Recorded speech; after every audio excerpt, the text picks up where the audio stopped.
On the night of August 21, 1986, something impossible happened in Cameroon. A lake exploded. Not with fire. Not with lava. Not with any noise loud enough to wake the sleeping villages nearby.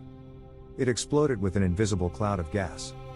And within hours, 1,746 people were dead. They did not burn. They did not drown. They simply stopped breathing, where they stood, where they sat, where they slept. Buildings were untouched. Plants were untouched.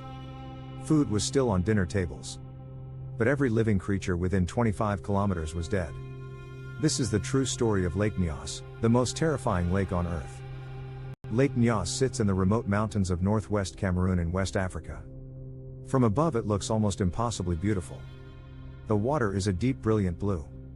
It is surrounded by thick green forest and dramatic rocky cliffs.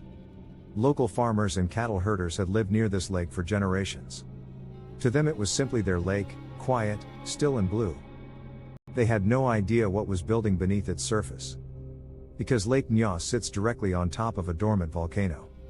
And that volcano had been quietly doing something deadly for decades. Deep beneath Lake Nyos lies a pocket of magma, molten rock from the Earth's interior. That magma constantly releases carbon dioxide gas. In small amounts in open air it is completely harmless. But carbon dioxide is heavier than air. And in Lake Nyos, instead of escaping into the atmosphere, it dissolved into the cold deep water at the bottom of the lake. Year after year. Decade after decade. The CO2 built up under enormous pressure in the deep water. Think of it like a giant bottle of fizzy drink, being shaken for 30 years. The pressure was building. The gas was waiting. And nobody knew. 2 years before the disaster, something similar happened at a nearby lake called Lake Nyos. 37 people died suddenly. The Cameroonian government quietly covered it up. The 5,000 people living near Lake Nyos were never warned. They had no idea that their own lake could do the same thing. They had no idea it would be so much worse. At approximately 9:30 in the evening on August 21, 1986, the villagers heard something unusual. A low rumbling sound lasting about 15 seconds. Some described it as distant thunder. Then came a smell, like rotten eggs, drifting on the breeze. Then white mist began rolling across the surface of the water. Moving north.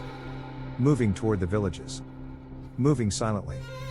Between 100,000 and 300,000 tons of CO2 erupted from the lake in a single catastrophic release. A column of water shot 100 meters into the air. And then the gas, being heavier than air, rolled down from the lake like an invisible flood. It moved at nearly 100 kilometers per hour. It flowed through valleys and down hillsides. It entered every building through every gap and every window. And wherever it went, it replaced the oxygen in the air with carbon dioxide. People and animals simply had nothing left to breathe. The village of Lower Nyos was the first to be hit. Some people woke and tried to run. They were found dead on the paths leading away from the village. A woman and a small child were the only two survivors of Lower Nyos. Every other person in the village died. The gas moved on to the villages of Cha, Sibum, and Fang. In each village, the same result. People were found exactly where they had been moments before. Sitting at dinner tables. Lying in beds. Standing in doorways. Their bodies showed absolutely no signs of trauma or struggle. They had simply gone from breathing to not breathing, in seconds. In total 1,746 people died that night. Along with 3,500 cattle and countless birds and insects. Rescue teams could not reach the area for 36 hours. When they arrived, bodies of people and animals lay everywhere. The lake had turned from deep blue to dark reddish brown. Scientists identified carbon dioxide as the cause immediately. But a lake spontaneously erupting with lethal gas was something science had never formally described before. They gave it a name, a Limnic eruption. Lake Nyos had just created an entirely new category of natural disaster. Scientists immediately began working on a solution. They proposed installing pipes deep into the lake to slowly release the trapped CO2 in a controlled way. Like inserting a straw into a fizzy drink, letting the gas escape gradually rather than all at once. But funding was slow. Roads into the remote area were poor. It was not until 2001, 15 years after the disaster, that the first pipe was finally installed. By 2011, 3 pipes were operating continuously. CO2 levels in Lake Nyos have dropped significantly since then. But scientists warn the lake still holds enough dissolved gas to cause another eruption if the pipes ever fail. Lake Nyos remains one of only 3 known exploding lakes in the world. All 3 sit above the same volcanic field in Cameroon. All 3 are still being monitored today. On the night of August 21, 1986, 1,746 people went to sleep near a beautiful blue lake. None of them woke up. Not because of war.